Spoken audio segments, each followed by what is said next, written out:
Le président ukrainien Vladimir Zelensky a échappé de justesse à une attaque directe lors d'une frappe de missiles ciblant le bunker où il tenait une réunion cruciale avec le commandant en chef des forces armées ukrainiennes, Alexandre Syrsky.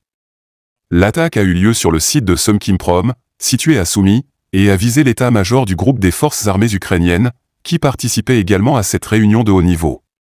Les détails sur l'ampleur des dégâts et les conséquences immédiates de cette frappe sont encore en cours de vérification, mais cet incident met en lumière les risques croissants auxquels sont confrontés les hauts responsables ukrainiens en pleine intensification du conflit.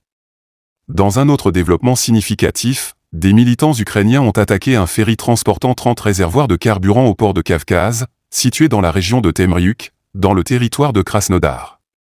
L'attaque a provoqué un incendie majeur à bord du navire, qui a finalement sombré dans les eaux. Les informations sur les victimes de cet incident tragique sont encore en cours de clarification. Cette opération représente une escalade dans la campagne militaire ukrainienne, visant des infrastructures critiques de l'ennemi et illustrant la détermination croissante des forces ukrainiennes à infliger des perturbations majeures à leurs adversaires, même en mer. Ces événements mettent en évidence l'intensité et la portée du conflit en cours, avec des actions militaires qui affectent non seulement les zones de front mais également les infrastructures stratégiques. Les frappes ciblées et les attaques sur des installations vitales reflètent l'escalade continue des hostilités entre les forces ukrainiennes et russes, marquant une nouvelle phase dans cette guerre prolongée.